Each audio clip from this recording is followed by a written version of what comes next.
Welcome, everybody. Perfect. Thank you, Lala. We're excited to host you. We've had some changes. Thank you for your time. Um, Welcome everyone to this session of Decolonize U. Thank you so much for being here. My name's Wendy Bravo. I'm the manager for Decolonize U at Honor the Earth. I am a detribalized, reconnecting, and reclaiming Indigenous relative from the global South. My pronouns are she, her, hers, and Aya. And before I get into what we have in store for you today, some super brief housekeeping notes. So, first and foremost, we do not allow any AI features, services, or functions during this session or any meeting at Honor the Earth. If you have a note taker or any other kind of AI function running, go ahead and please turn that off now. Otherwise, we will be removing you from the session. As an Indigenous environmental justice organization dedicated to defending and protecting Mother Earth, we do not endorse the use of AI in any capacity. If you have any questions on that, I'm happy to communicate via email with you after this session has ended. Secondly, we do have closed captioning available for those that want and need it. Please enable that feature at the bottom of your Zoom screen. You should see a box with the letters CC, that's CC as in Charlie, Charlie. If you have any trouble activating that feature, please do let us know in the chat where we'll sort it out with you. And lastly, this session is being recorded, hopefully, as you heard, and we will make it available to the public on our website.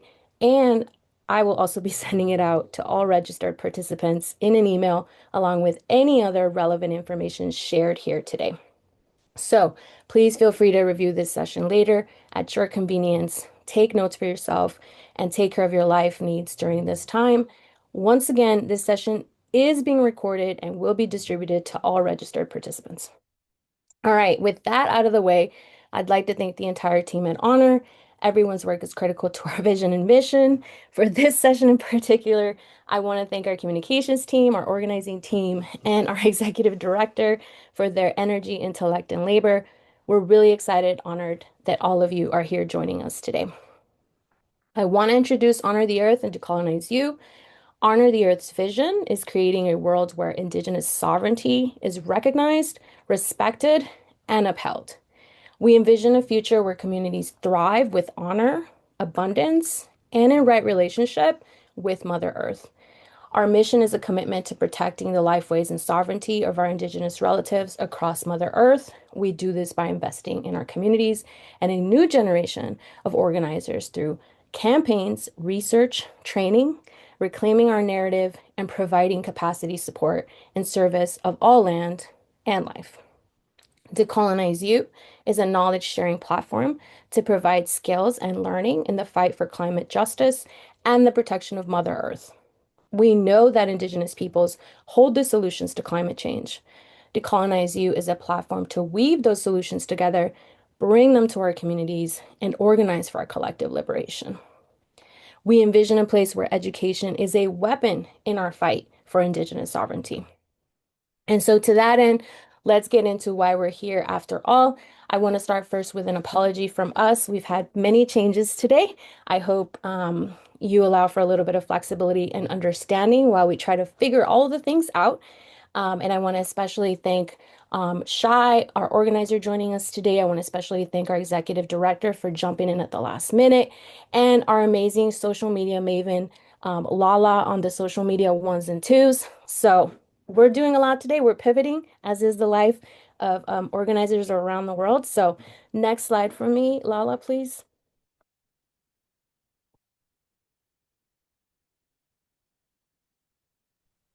Sorry, give me 1 second.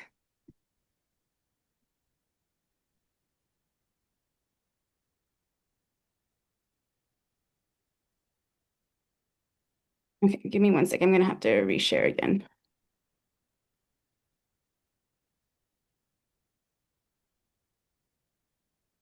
Okay, so while Lala's doing that, I'm going to give a couple updates. Um, Yes, thank you so much to all the Wendy Bravos in the chat. We seem to be having some tech. I mean, I'm amazing. What can I say? We seem to be having some tech difficulties, but we're gonna roll through the punches, y'all. And so what I need y'all to do is go ahead and rename yourselves to your actual names. I mean, a lot of people aspire, but anyway, go ahead and rename it, and we're gonna get right into it. Apologies, folks. This is the world that we live in. We do what we can and we rise to the challenge. So, yes, thank you for flagging that. Go ahead and rename yourselves if you're able to. Um, Excellent. And we're gonna get into overview. Perfect. Thank you, Lala, so much. So, all right, our agenda today. We're gonna have a lovely overview and organizing framework provided to us by Shy. Shy is one of our organizers. Yes, growing pains indeed, Wendy. Bravo. All right, and No Data Centers campaign. They're gonna take us through No Data Centers campaign and also our wonderful Stop Colonialism Coalition. And then secondly, we're going to hop over to a basic 101 AI and data center basics. Now, originally, we want to have this guided by our amazing IT director, Anna. Unfortunately, again, my apologies and thank you for your understanding. She had an unfortunate incident, and that's why we're having our amazing executive director step in. And so we hope you'll grant us a little bit of grace as maybe we don't get too much into the weeds, but we're going to do our best. Number three, we're going to go on to organizing and campaign wins. Shai has been particularly critical with this, so I'm really excited to hear how that all went down because who doesn't love the tea? Okay, and then we're going to go to Q&A with Crystal and Shai.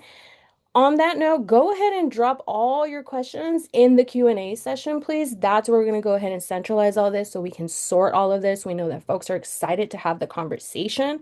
And so drop them all in there and we'll take a look and we're hoping to have good amount chunk of time. All right. And then we'll close. And that's it. I'll hand it over to Shy. Next slide for me, please, Anna. Lala.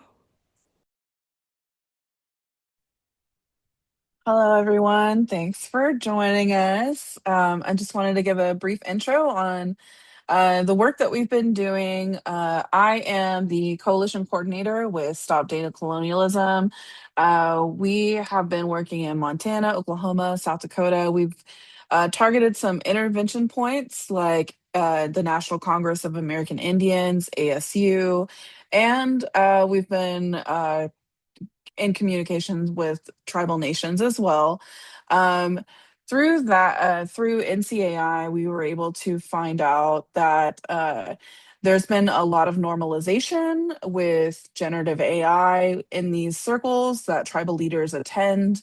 Um, and that's been really pushed out to our nations without really community consent. And it's been a subversion of really um, community consent from our people, the communities that will be affected by generative AI.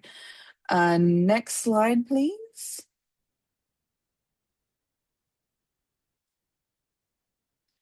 We represent 30 tribal nations, 15 states. We have developed a coalition manifesto. We also hold fireside chats. And we host a wealth of information on our Instagram at Stop Data Colonialism. And we also host power hours as well. We've been working with communities to see what their needs are, and really we're able to support each other in such a way that has been beneficial to everyone across the coalition.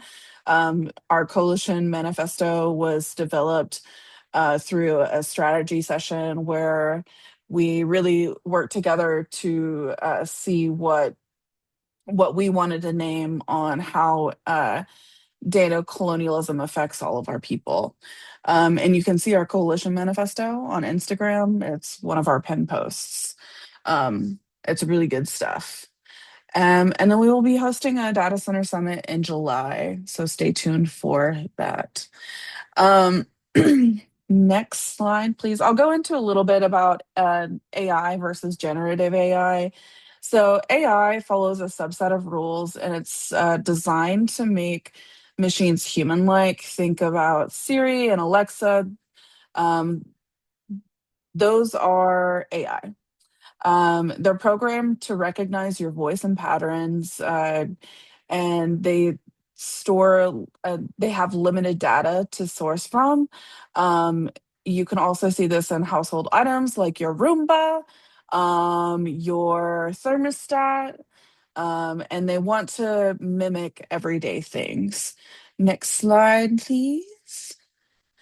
Um, AI refers to the computer programs that are able to mimic human tasks, such as learning, reading, and writing. While there's no consensus on one singular definition of AI, and we're understanding its basic terminology, concepts, and applications, and we can help unravel common misconceptions about AI. Next slide, please. Um, Generative AI learns by reviewing new data compared to old data. This is going to be images, video, and audio. These are things that you contribute to generative AI. So think everything that you're posting on social media, everything that you are, um, if you engage in generative AI, everything that you engage with that is also being stored and used to train further models of generative AI. And it's designed to keep learning as long as data keeps being fed into it, and it requires way more energy and resources to function. Next slide, please. General artificial intelligence is the type of AI that can create new content, ideas, including conversations, stories, images, videos, and music.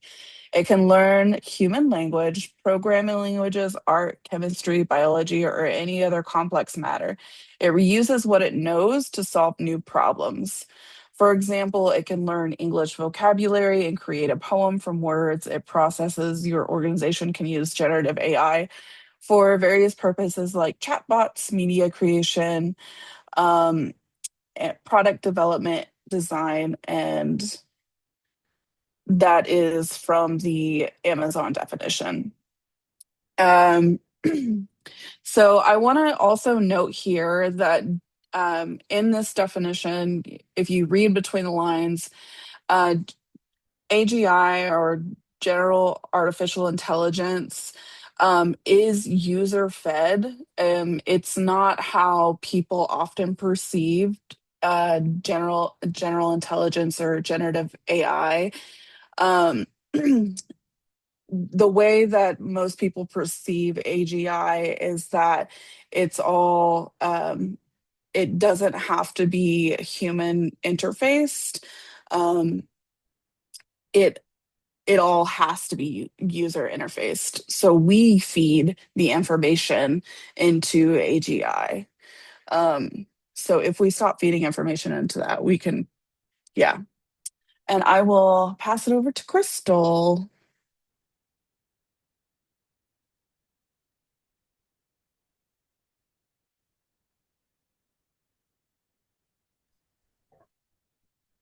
Hey y'all, give me a minute to jump on here and let me get pinned as the spotlight. Just want to echo, my name's Crystal Tubles. I'm Oglala Lakota, Northern Cheyenne. I'm based here in southeastern Montana, Northern Cheyenne territory, and so thankful for everyone being here. I just want to reiterate Wendy's opening and apologize for a little bit of the transitions. I stepped in extremely last minute, maybe like an hour before we went live with the webinar.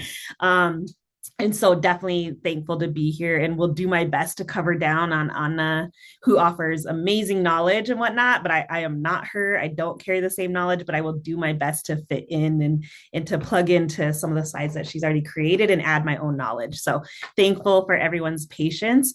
One thing about generative AI and AI that I wanted to share in summary is basically looking at like, there's many different types of AI, right? Like we know that some of it is used for accessibility needs, and that is totally understandable.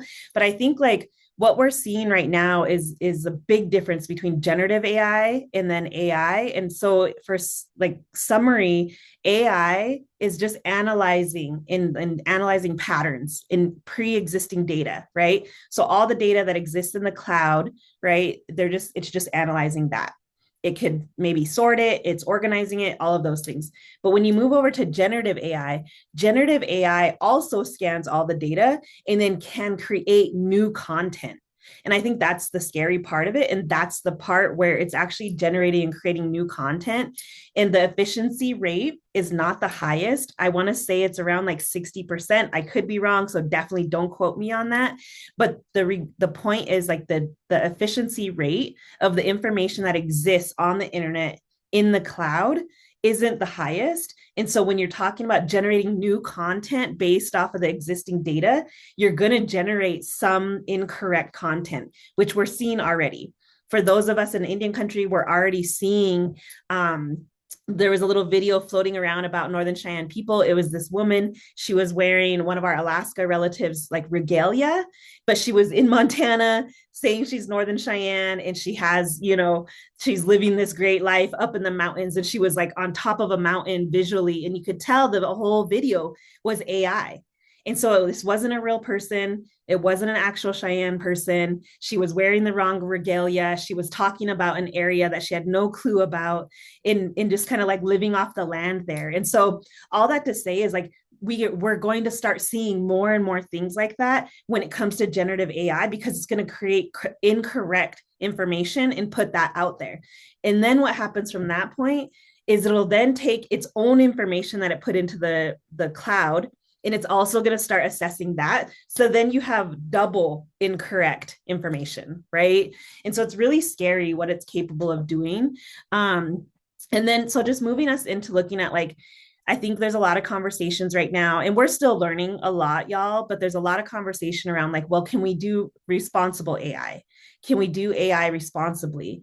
And I think for us, it's a hard conversation because I know there's a lot of broader conversation around this that still needs to be explored. But for us, a lot of times, because where the innovation comes from, it's ultimately coming from white males, right, in that industry. And so inherently, a lot of this has bias built into it. And so you can see that where you have surveillance that uses access to generative AI or uses generative AI to surveil, and they're identifying people incorrectly. And it's kind of playing on those stereotypes that like all Native people look alike, all Black people look alike, right? All people of color look alike. And so it's really playing into those stereotypes that already exist because that is how it was created, right? Then you get into the conversation around ethics, right? Of just like looking at Chat GPT and the origins of Chat GPT. I don't know if folks are reading the book Empire of AI, but really looking at how Chat GPT started out as something that wanted to serve the community and serve the people. And it started as a nonprofit, right? And then slowly the shift happened to where it shifts over to like being only profit based into an actual business, a corporation, right? So we see those transitions happening that just completely dismiss any ethics around the field itself. Again, this is where Anna would have been a lot more helpful in talking through all of these, but just want to name the other points on the slide of many companies have resorted to AI in the fields such as medical insurance, police, government agencies, which means that they all now have access to our information, right? And then the selling point is that AI will be better at judgment compared to humans due to the lack of bias. But as we know, they do have bias, right? And that does still exist in there. And so it's definitely a picture and a conversation that we need to still explore and just really look at, right? So adding that in there, apologies that I don't have more information on that, but we'll go ahead and jump to the next slide, Lala. So looking at this, just like connecting this, I'm just going to touch on this briefly, and then I'm going to move into some other pieces on here. But I just want to engage the chat for a minute and ask people if you can name just like how AI can be used for surveillance, or how you've maybe interacted and seen it being used with surveillance. Yeah. I mean, we're running into educators. I see someone dropped in the chat. Wendy Bravo dropped in the chat about the clinic using AI violations of privacies. So really appreciate if folks can, airport, clear, Palantir, doorbell cameras being used. Exactly. Appreciate everyone for dropping them in there. Feel free to keep dropping examples in there so that we too can keep learning and seeing where it's all being used. I really appreciate that. Go ahead to the next slide, Lala. So I wanted to jump over here to data colonialism, right? So I want to kind of zoom out a little bit and like bring us into this of understanding like what is it that we're actually talking about here. And so I want to start by really talking about we're kind of in this place of like techno feudalism, right? Like the so-called US is competing with other countries for who has the most advanced technology, the most advanced use of generative AI. And then those people hold all the power and make all the decisions for the world. That's a really sarcastic way of saying that, but just to say that's generally what we're navigating, right? And so what I want to highlight is that when we talk about hyperscale data centers, we're not just talking about data centers alone, right? We have to actually own that as a responsibility, that when we anytime we talk about a hyperscale data center, we have to also talk about the AI infrastructure, the push for generative AI, right? So you have the impacts, the physical impacts of these hyperscale data centers. You have generative AI, which is the demand and the push for why we need data centers in the first place, right? But from there, you also have the energy. As we know, hyperscale data centers have massive demand for massive amounts of energy, right? And so what we're looking at is now this resurgence of nuclear. And so we're also simultaneously learning more, organizing, learning from our predecessors who have also already organized around nuclear and putting in restrictions and regulations, policy, legislation to keep us safe, right? But now we're seeing the rollback of all of those protections in the fast tracking of nuclear here in this country, right? It's very specifically tied to powering hyperscale data centers, right? The other thing with energy that we're seeing is like the revitalization are keeping the coal industry alive, right, to power these. But coal is not going to continue to power it. So thus the continued push for nuclear. But we're also looking at fracked gas, an increase in fracked gas, because they're nuclear power plants are going to take a while to get online, right? And so they need energy in the meantime to power these data centers while they're pushing that forward. And so we're seeing that simultaneously happen to meet the energy demand, which is pretty massive for these hyperscale data centers. In addition to that, we're also seeing the demand for critical minerals, right?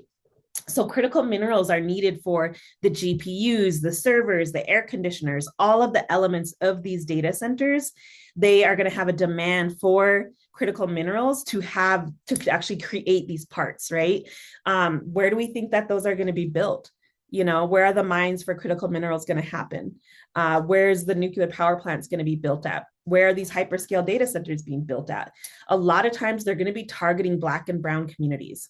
And we know that, right? Like we have our relatives in Memphis, Tennessee, who have been organizing around Project Colossus, right? And they've been actively pushing back on the turbines that they actually have there and the amount of pollution that actually pushes out into their community. They have 2 Harvard epidemiologists that are working on the actual impacts of the community. So it's really powerful work happening there. But there's many other impacts that are also happening, and like we're seeing that being targeted to Black and Brown communities, right? So we want to make sure that every time we talk about hyperscale data centers, we're talking about the full spectrum of the AI infrastructure, and that we know that these things are all connected. And then just to add on to the critical minerals piece is basically that uranium was just now declared through executive order to also be named a critical mineral. And so they need uranium for nuclear, right? You can go to the next slide, please. So I want to go in a little bit more about the impacts of like nuclear and just like what we're seeing in terms of trends and the impacts that we're seeing coming from each one of these elements of the AI infrastructure, right?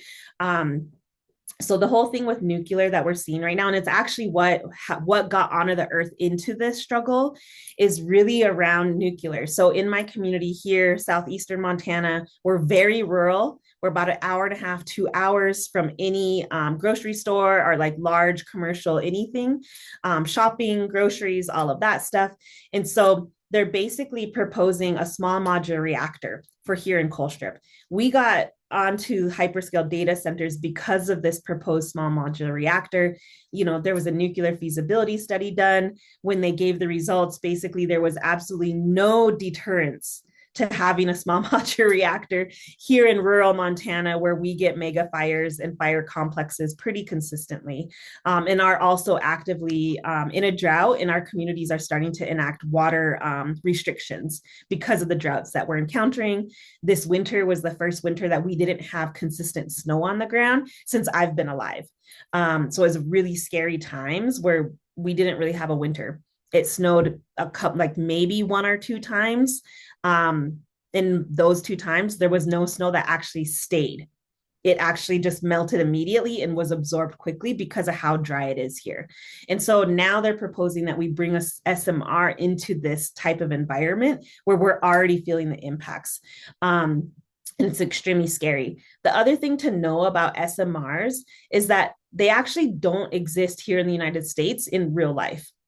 It's a newer technology that's based off of an older technology that does exist, right? So like the military, naval, small modular reactors that power submarines, Navy ships, things like that, which are, very specific places. So it's a different thing to power a naval ship with people that have experience, who are trained. The exact number of people, all of their skill sets, all of that. And now they're taking that and trying to scale up to a small modular reactor design that can power utility size scaling for communities, and specifically hyperscale data centers, right? And so what we're seeing is that, or what we found out is that these SMRs actually don't exist. There is no SMR. Maybe there is some in like some nuclear laboratory somewhere, but we did have a Northern Cheyenne tribal member who had the actual clearance to be able to go and review and tour the Idaho nuclear laboratory, where they said there was an SMR that was built and there was no SMR there. So it's really interesting to see that the only other two places in the world that actually have SMRs, they say, is Russia and China. The two people that are the two nations that we're actually competing against in this techno-feudal battle. I'm just saying, if I was Russia or I was China, I would probably say I have an SMR as well, because it would fuel this fight, right? And also, there's no pictures, there's no actual evidence that they actually exist there. So we don't know to this day that there is an SMR actually functioning in any community that's operational. So that is something that's also important for people to understand. Again, we're piggybacking off of generations of organizing around nuclear and learning as we go. But it's important to understand that that is very specifically tied to hyperscale data centers, right? Then again, looking at the critical minerals, for us here at Honor the Earth, we have a very strong focus on Indian country. Obviously, looking at, you heard Shai talk about the coalition that we have, the many different states that we're organizing within, and the groups that we're supporting. And so we know when it comes to critical minerals, they will turn around, and because they want to domesticate the critical minerals and the mining and bring everything home here to the so-called US, where are they going to get these critical minerals from? They're probably going to be from native lands, right? We already know that. We can already see it happening. We're already currently fighting back on some of these proposed mines that are also moving forward already, right? Looking at the physical data centers themselves, I'm not going to spend too much time on this because we have so many, we have a whole toolkit, we have fact sheets, we have all this information we're putting out there. But just to name that, the physical data centers themselves, like, we're pushing for moratoriums across the board. If we can get permanent moratoriums, all the better. But the reason why we're moving on moratoriums first is because we don't actually know the full impacts of these, right? Anytime we FOIA'd these companies for the impacts, the water usage, the sound pollution, all of these things, we get back documents that are completely blacked out and redacted. And so they are working extremely hard to cover up the actual impacts, right? But what we do know is that there are current studies that exist out there. They exist within our toolkit. And so if someone can drop the toolkit, the link to the toolkit, you can check out our fact sheets there. And we have all of our sources, we have all of the citations, we have the studies that we've researched. And so you can actually take a look at those for yourself and read up on them. But basically, we know that there is sound pollution, right? We do know that. I do know that they are working on like preventing that and pulling that sound pollution down and mitigating it. However, what we are hearing and what we've learned from different sources, and research done on it, is that I believe it's at a 90 decibels is what you're kind of looking at for the air conditioners and for the cooling services and the sound itself coming off of these hyperscale data centers. And so you're looking at 90 decibels, right? And so the thing with that is that 90, like consistent exposure to that range of decibels can cause permanent hearing loss. Right? We have stories of organizers who are actively resisting data centers and fighting back against them, who literally cannot sleep and are suffering from insomnia because of the sound pollution that they are experiencing, right? We know that's happening, that's already exists, that the information exists out there. And then just for reference, an LRAD, a long range acoustic device, like a sound cannon, right, that they use on activists and in wartime. Sound cannons emit 120 decibels, and that can rupture your eardrum. That's not a big gap between 90 decibels to 120 decibels, y'all. That's a big connection right there. And so looking at those physical impacts, you're also looking at water, right? And we know that the gallons of water is used per day is in the millions, depending on the size, right, of the hyperscale data center. We know that the industry is pushing out propaganda that they have closed loop systems, which do exist, right? A closed loop system is definitely a real thing.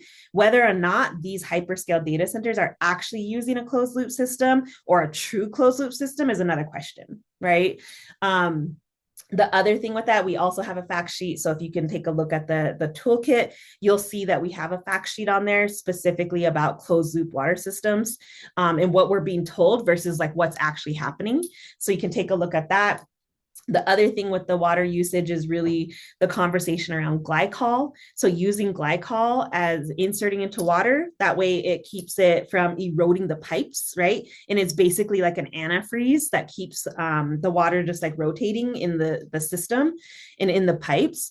But as with a vehicle, you know, we don't just reuse antifreeze over and over and over again. At some point, we have to purge, we have to flush our the antifreeze out, right? And where does that go? You know, where does that discharge go when we do that? And so it's really interesting. Also, the fact that like we actually know of existing data centers that say they use closed loop systems that are still using millions of gallons of water every day to cool, right? And so it's really just interesting to run into the propaganda that exists around water usage specifically with these data centers. And again, you can go to the fact sheets, you can check those out. They're right there, myth versus fact. We have all of it laid out, and we have the sources and the citations, y'all. Like we're not just saying this, there's actual evidence to this, right? And so looking at those impacts, there's light pollution, which I know is also shifting a little bit. And so initially they had floodlights on 24 hours a day consistently. For those of us here in Montana, like we're known as big sky country, you can see the stars almost any night of the year. And also what they're trying to do is basically create these data centers in the rural areas of Montana, and we would lose access to that, right? We wouldn't have access to a wide open sky anymore because of that. But I will acknowledge and say that I do know they are working on motion sensor floodlights. So that way the lights turn off at a certain point and then come back on whenever there's movement. So just to say that is happening, but the fact still stands that there's floodlights there, and does cause that disruption. And so that's happening. There's research, a new study that just now was released about a 16 degree temperature increase in the land around hyperscale data centers. So it's basically creating heat islands is what they're calling them. And it's actually increasing the land base around these hyperscale data centers by up to 16 degrees, y'all.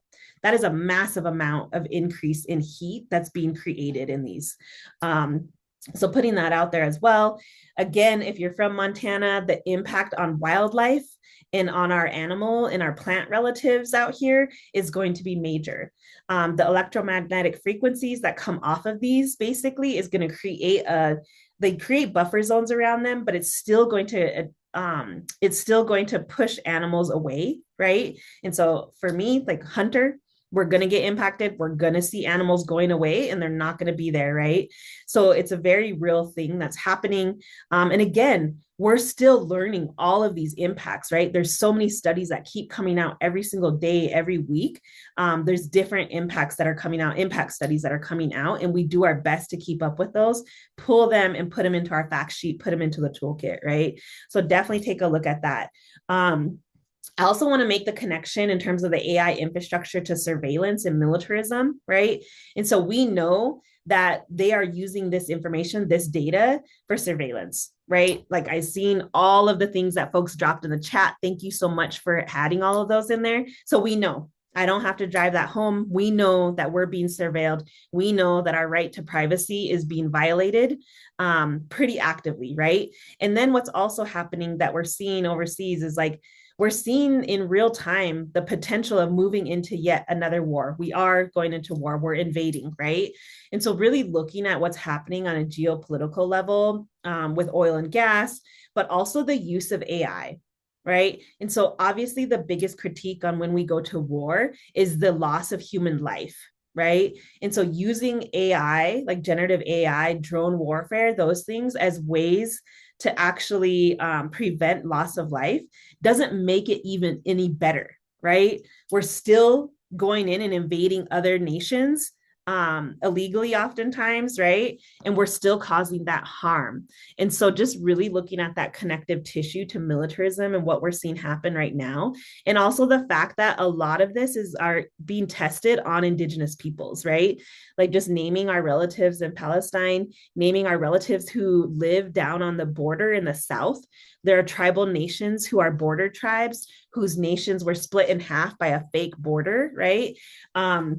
And they actually are the first ones to navigate and be impacted by different forms of surveillance and the technology and also militarism, right? And ICE and Border Patrol. So just naming those connections. Also, shout out the folks that are dropping things in the chat. Absolutely. Data centers are also targets. So are nuclear facilities, right? We're already seeing it play out. We're seeing Iran attack the different data centers that exist near them in the region already. Like that's already happening, right? And so that's a big thing. Also, just uplifting the piece in the chat too, where folks are naming that like this is considered critical infrastructure, which makes it really dangerous for us to push back and resist, which is why it's so important that we continue to get this information out there and that we join together with the masses to push back. There's safety in those numbers, right? And so really naming that. Also for Indian country specifically, I just want to get to the piece around data sovereignty and name that like in Indian country, one of the big pushes that we're seeing for data centers is data sovereignty. But what's happening is like people are confusing and combining and saying that these physical hyperscale data centers are going to feed into our data sovereignty. That's not true. It's really just not. We actually don't need hyperscale data centers for us to have data sovereignty. That's not true at all. We can use a smaller scale data center. I'll get into that in a minute here. It's not on a slide, but I do want to talk about it. Is like there are 5 different sizes of data centers, y'all. But what we're talking about here very specifically are hyperscale data centers. Here in Montana, there's a proposed data center for 5,000 acres in Broadview, Montana. And that's wild. It's the Quantica project. So just naming like that is a massive concern. 5,000 acres. That is crazy to think about. I think the largest one in the United States right now is no bigger than 2,500 acres, right? But yet they're proposing a 5,000 acre data center. But I say that because we actually, as tribal nations, do not need that size and that scale to have data sovereignty. We can actually do smaller sizes, right? I'm gonna look at it. I apologize that y'all can't see this graphic. I will drop it in the chat when I'm done speaking so you can actually look at it and see it. But basically the 5 different sizes look like this. There's modular container size, right? These are portable, they're scalable. It's a rapid setup in remote or emergency scenarios that is like 0.1 to 2 megawatts. Very tiny, right? Like the image itself just shows like a little forklift moving like a little box. It's small, right? They're small. There's the edge micro size, right? Small modular units. Low latency services, they're close to users and data sources. Those are around 1 megawatts, right? Then there's enterprise, medium to large. These are secure, customized infrastructure for large organizations. So think about like, a large building like a skyscraper in a city, and the data that needs to be, the data center that needs to handle all of the data for that building and everything happening in there, right? That's between 1 to 10 megawatts, right? And then co-location. And so think about several sky rises, several buildings, right? Together, they're going to share a data center. This is a somewhat large data center, right? And facility. It's more cost-effective infrastructure for multiple businesses that exist within these sky rises. That's anywhere between 5 to 50 megawatts, right? And then you have the hyperscale. These are massive facilities. Like I said, 5,000 acres. That's crazy to think about. It's insane. My mind can't even comprehend that all the time. But these are massive scale operations with high efficiency around data, right? And these are anywhere from 500 to 200 plus megawatts, right? They're massive. And I would say that's probably underestimating in terms of the megawatts that they use. And so what we're seeing right now is like data sovereignty. They're saying like, okay, if we build these hyperscale data centers like these corporations are pitching to us, we will then be able to move into data sovereignty. We can have a little shelf on this hyperscale data center that is just for our data. But we don't need all of that. We lose on that. We deal with all of the impacts that are going to come with that hyperscale data center when we could literally just do like a modular container in a small data center to handle our data, right? And so just to push back on that a little bit, that's like one of the bigger pushes that we see across Indian country that I really want people to look at. The other argument in terms of data centers for Indian country is like language. We, for some reason, think that we can teach and put enough of our language, our culture, our ceremony, our way of life into the cloud to where it can start to teach us our own language. That is not going to happen. We are not going to put our information in there. The other thing is like that also, we lose ownership and we lose rights to all of that information once it goes into the cloud. We are no longer in charge of that. And we now have provided all of our sacred knowledge to the cloud for anyone and everyone to have access to, right? And so just naming that as a couple things that we're seeing happen. Again, I will drop this image or this graphic into the chat when I'm done here. But Lala, you can go to the next slide, please. Thank you. Just to name, so data centers, just so folks are tracking, like the cloud is not a real thing, right? The cloud is data centers. That's what it is. That is where all of the information that we put into the internet and that we search and Google and all of that goes to data centers. So just to re-emphasize that data centers, they are like the bloodline for AI, right? Like that's where it's all stored. And so that tracks everything from like your likes, your purchase trends, the time you spend on certain apps, the content that you consume. All of this is just part of this big global race to build the biggest and largest, most reliable data centers in the name of generative AI, right? In this techno-feudal battle. So just adding that on there. Wow. And then just acknowledging the chat, y'all. Thank you for all of this knowledge. It's so, so helpful. I really appreciate learning as we go that there's even larger than hyperscale that's happening. That is wild to me. Okay, can you go to the next slide, please? These are just sources. We just wanted to share this. We'll send this out in the email with folks. So some of the information that Shai shared, some of the information we have on slides specifically about generative AI that I wasn't able to go over because it's just not my expertise. But we do want to make sure that y'all get access to these sources. And so we will send these out in the email that follows up to this webinar. So just track that. These are things that some sources and citations that we have. If you can go to the next slide, Lala. Okay, I am actually going to hand it back to, or maybe I'll go over this and then after this one, I'll hand it over to Shai. So on this slide in particular, I just want to emphasize like this stuff is really heavy. And I think every time I talk about it, and especially when I talk about it in terms of like the full AI infrastructure and all of the different impacts that come, it's overwhelming, right? But I will say that we are making ground, we are making gains, we are actually pushing forward.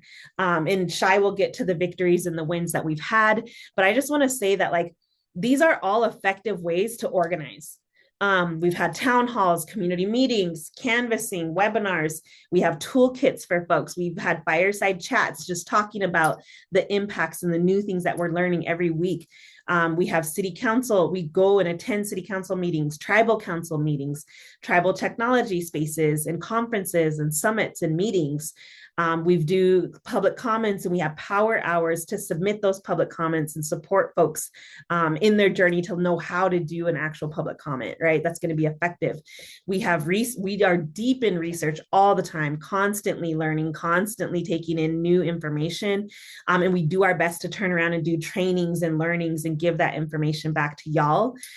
We engage at NCAI. Right now, we know that National Congress of American Indians, it's what they push forward at the federal level, the feds listen to.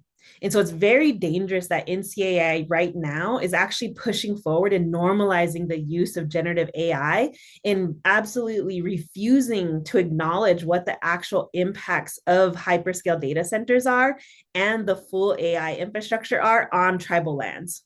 Right. And so for us, it's really important that we continue to push that they be transparent and that if they're going to push this, they offer both the pros and the cons that go with it, as we would with any other topic that we're covering. Right. That's all we're asking of them. And we're going to continue to show up and continue to be in that space until that happens. Right. We know that ASU houses an entire department. I just drew a blank on the name of that department, but basically that whole department is all around normalizing generative AI and really pushing this in Indian country.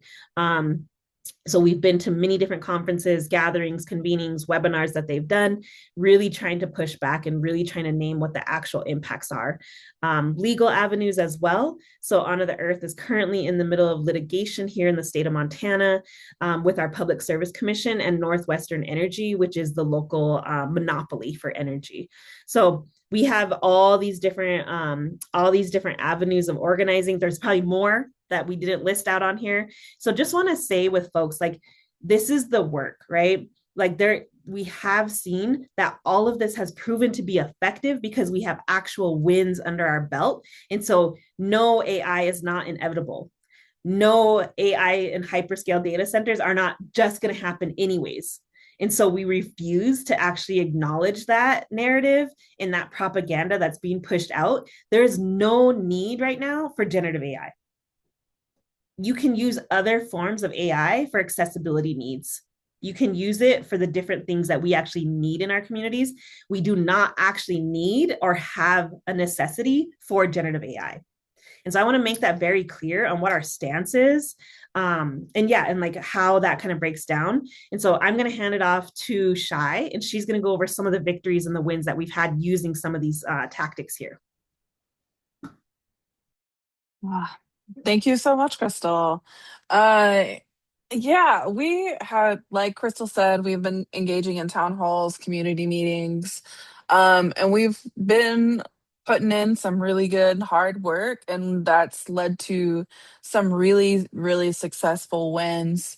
A couple of our coalition members, our Muskogee relatives, were able to host some town halls around Muskogee Nation, and preceding a resolution that would have um, authorized a data center or a tech park, as it was named in the resolution, on Loop Square Ranch. Loop Square Ranch was purchased by Muskogee Nation with CARES Act money back during COVID. And that was specifically for food sovereignty purposes.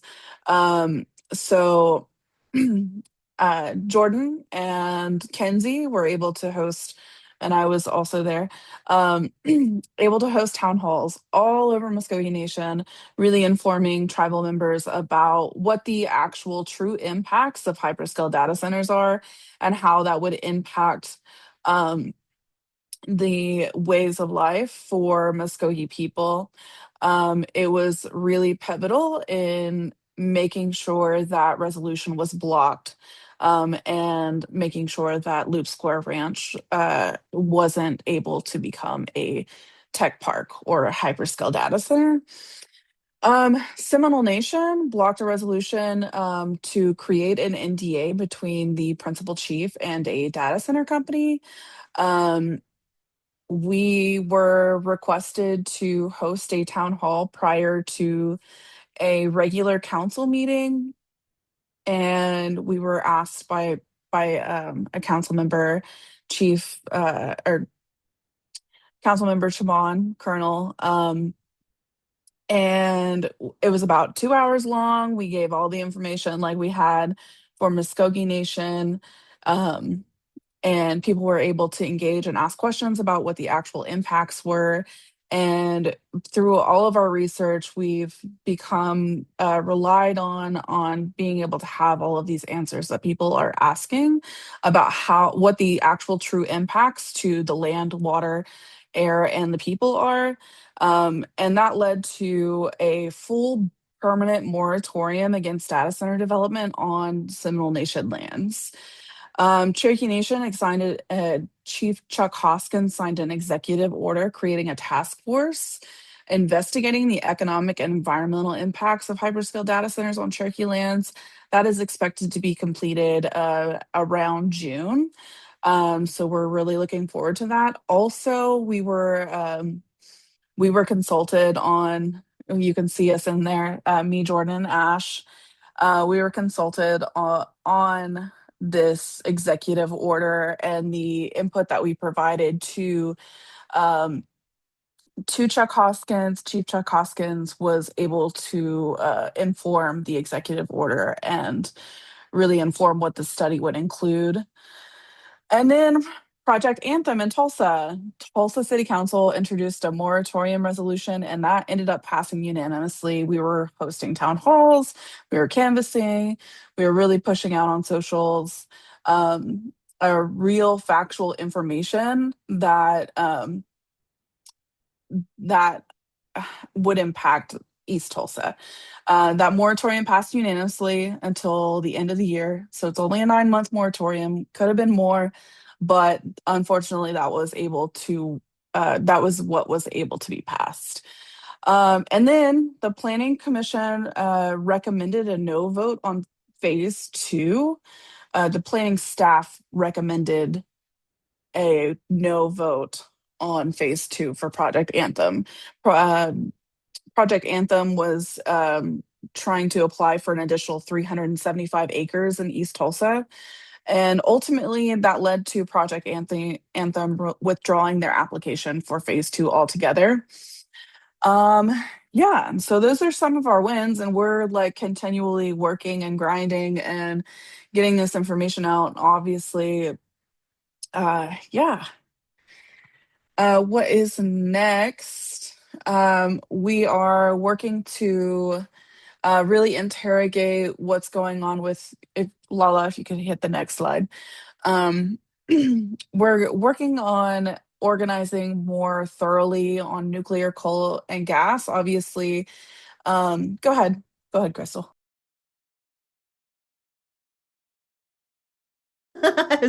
Sorry, y'all. That was my fault. I'll wait for Lala to get me pinned over here. Um, There we go. Thank you. Sorry about that, Shy. Yeah, I think we're just kind of naming what's next, like Shy was saying, is like you're going to see more expansion of our campaigning and our organizing around nuclear, oil, gas, coal.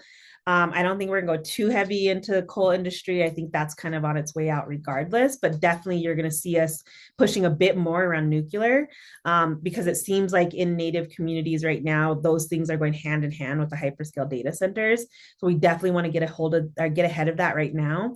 You're going to see us continuing to organize around critical minerals, knowing that the native communities are going to be targeted around that, in addition to all of our allies and our relatives communities that are also being targeted, especially rural communities.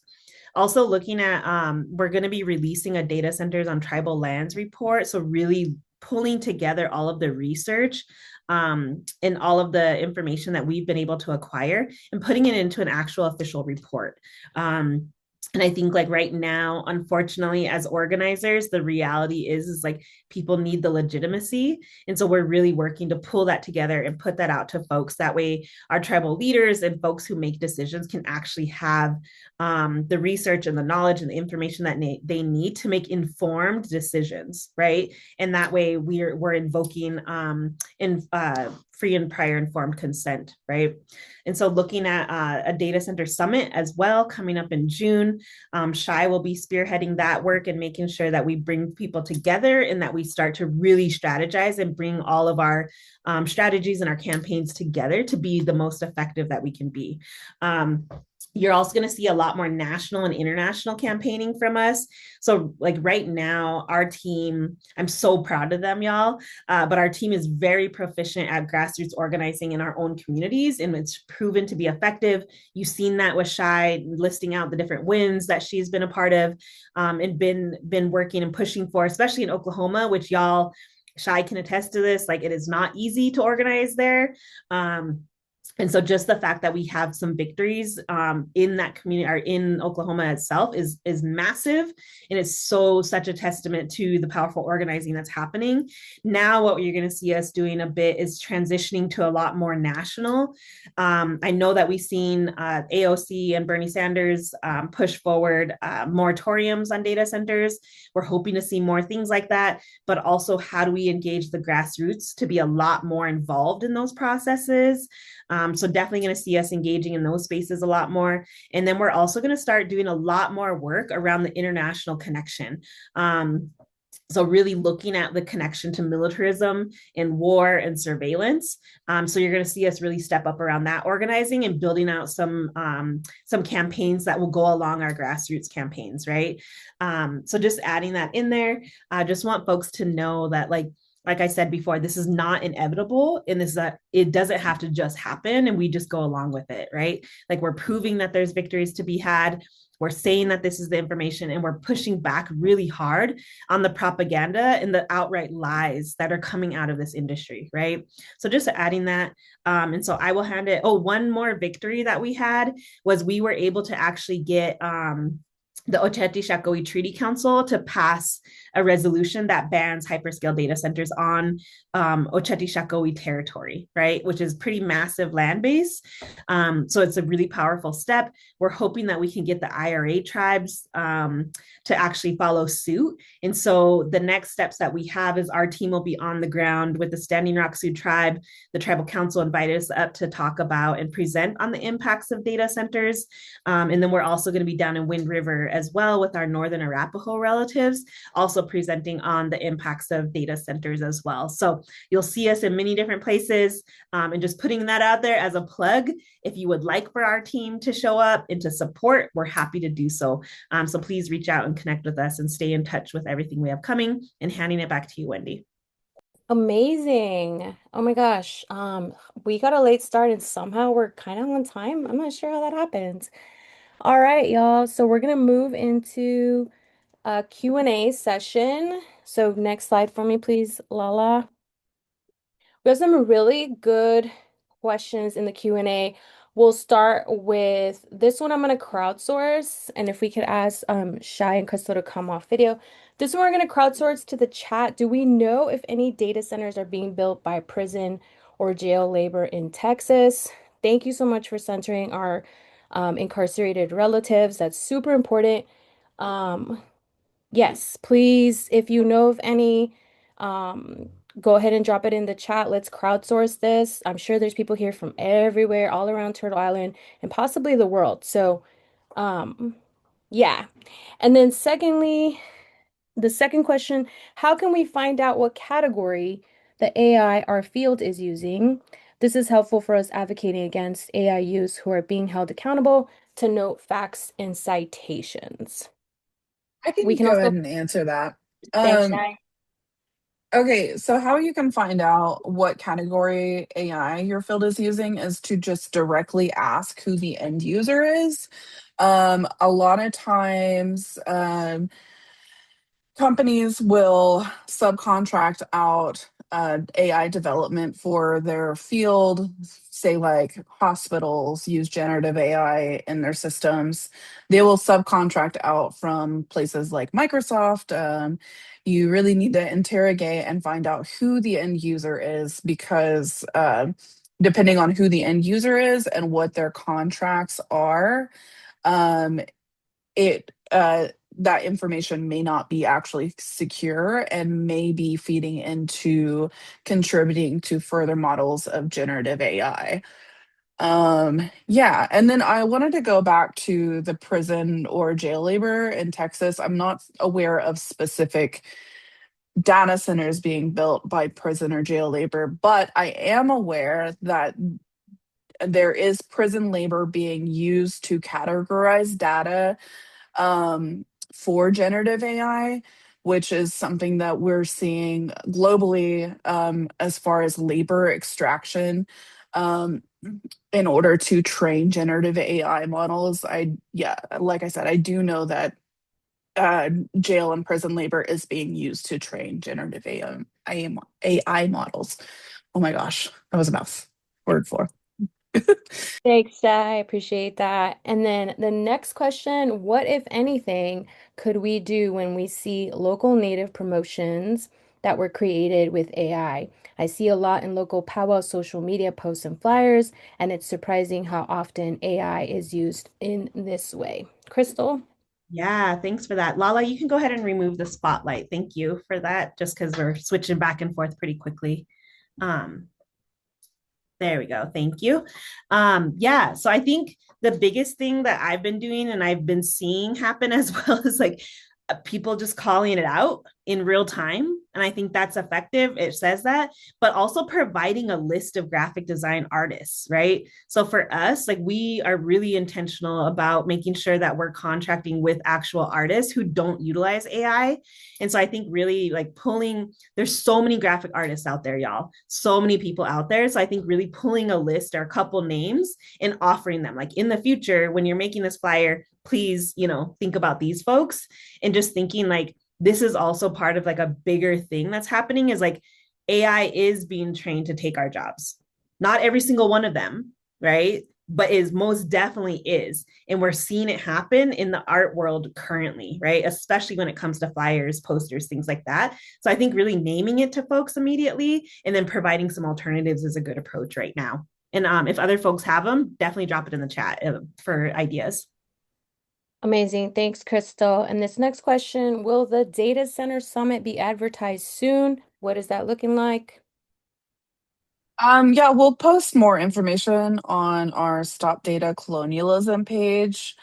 We are in the works on strategizing location, things like that. Just some logistic stuff. But once we get details finalized, we'll communicate more information there.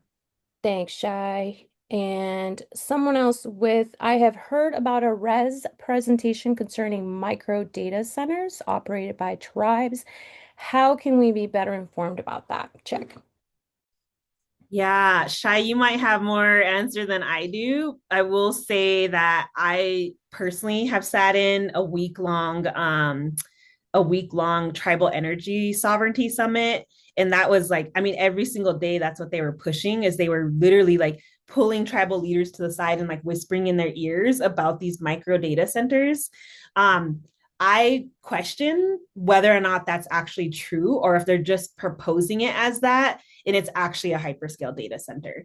Outside of that, I don't know why they would want to put micro data centers on native land Like, I don't know what benefit that gives them. So anyways, that would be like, I don't know where we're going for that. All I know is I had to attend a summit that was actually kind of expensive for us to pay for and have access to even learn about that. So Shai, you might have a better answer than me, but I do know that this is an area where I'm trying to also dive in farther and learn more.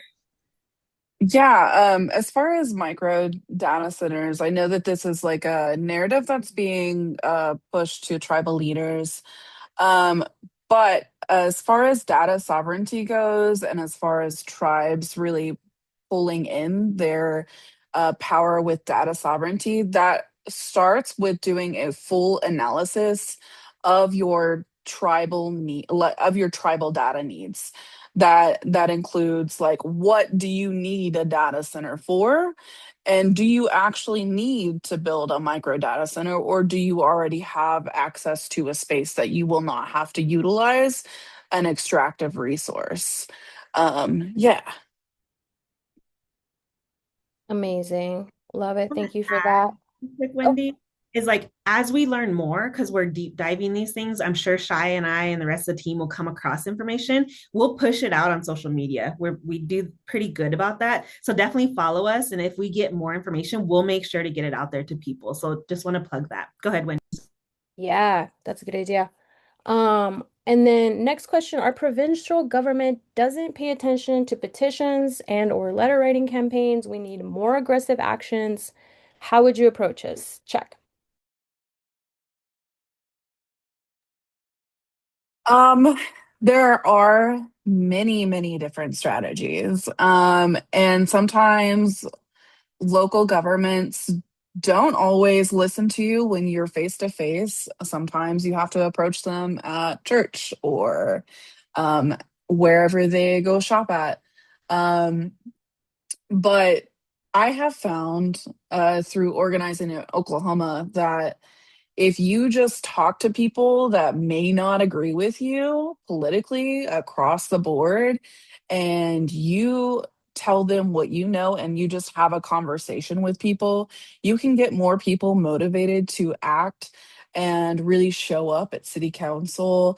And a lot of times you can find people that are really, really good at digging into FOIA requests and finding out dirt and information. May that be conflict of interest or actually what water sources these data centers will be using. And you can utilize that information and really weaponize it against these governing bodies, because that's how data center developers are really manufacturing consent from communities, is through government bodies like city councils, even school boards, and things like that. They're manufacturing consent from communities and they're telling one side of the narrative to those city councilors, to the state legislators. They're not really telling the full impact. So I've found that it's just helpful to have conversations with people that you may not fully agree with, to really motivate people to move. I don't know if you had anything to add to that, Crystal. Yeah, I think that's great. I think the other thing too is just looking at like there's a lot of local environmental justice groups, conservation groups that are actually picking up lawsuits against data centers right now at state levels, county levels, city levels. And so I think kind of doing a scan of your environment to see who those groups are, who folks are that are actively organizing, things like that. And even like entering litigation. I mean, here in Montana, like we're just getting blocked every which way you could think about. It's hard to get people activated. Yeah, like we're in disputes with our tribal councils, things like that. But what we did as Honor the Earth is we actually just straight entered litigation. And we went straight to submitting complaints against Public Service Commission, Northwestern Energy, things like that, because they were just completely bypassing anyone local in the state, and just making decisions on behalf of the people with no consent whatsoever. So I think that's a lot of what's going on as well. I think you can FOIA them as much as you can. Like Shai said, you know, attending all of these meetings that you possibly can. Public service commissions, most states have regulatory commissions of some sort, might have different names, but they do have regulatory commissions that regulate utilities. that would be a good start point as well, is to see who makes the decisions and how do you get to them, right? And I think that's a good start. But litigation is also on the table, and we've engaged. We haven't engaged in litigation in Oklahoma or South Dakota, but definitely here in Montana, it was a necessary step. So strategies are different in each place, and so I just encourage you to keep pushing, keep finding your decision makers, and deploy all the tactics that we were able to list out on the one of the previous slides. Yes, awesome. And maybe one or two more here. Can we share the ASU department who focuses on this? I know we work in Arizona. Is there a contact or an entire, research academic department there to share with folks? Yeah, I'll search it up and drop it in the chat because I can't remember it offhand. It's has some fancy name per usual. We'll It's drop it. Israel. the Center for Tribal Digital Sovereignty. There we go. Uh, I will say that if you are looking into them, our views don't align with how ASU has been normalizing generative AI. Just want to put that disclaimer out there. We love the honesty and transparency because it's mad real out here. Okay. All right, y'all. That is about all the time we have for questions today. Next slide for me, please, Lala. I definitely want to do two last things, please. Thanks y'all for those questions and those answers. Appreciate y'all. Before everybody hops off and we close, I would really appreciate an exit survey. Tell us how we did and tell us where we're going. Help inform that process. We really love to hear if you found this useful. What could have been better? Where do we want to go? What do we want to explore? This is a collective process. All of that data informs how we move from here to our next sessions at Decolonize U. We do our best to meet the needs of everybody. That's always a balancing act. I also want to plug our merch store. Y'all are lucky because we just fully launched today. And so it's open to everybody. Y'all saw that beautiful graphic, Ask Your Auntie, Not AI. That tee comes in some amazing colors. I would highly recommend checking that out. Help us rep the vision and support the frontline struggles. And in closing, oh my gosh, are we early and we were late? How is this happening? I don't know. Please, oh yes, thank you, Crystal. Please stay tuned for our next Decolonize You session on the socials, on the website, on all the communications channels. We're out here always trying to communicate as much as we time. Yes, Indian time, Nay. I love it. So yeah, thank you so much for being here. Thank you for your patience, your grace, and your understanding thus far. Thank you to Shai and Crystal and Lala for, oh my gosh, stepping so much on this webinar at like this. So yes, we appreciate y'all. Y'all have a beautiful day. Have the best week. And thank you so much for being here and continue to kick ass, y'all. Stay out here in these streets, stay on their necks. See y'all later. Thanks, everyone. Have a good rest of your day.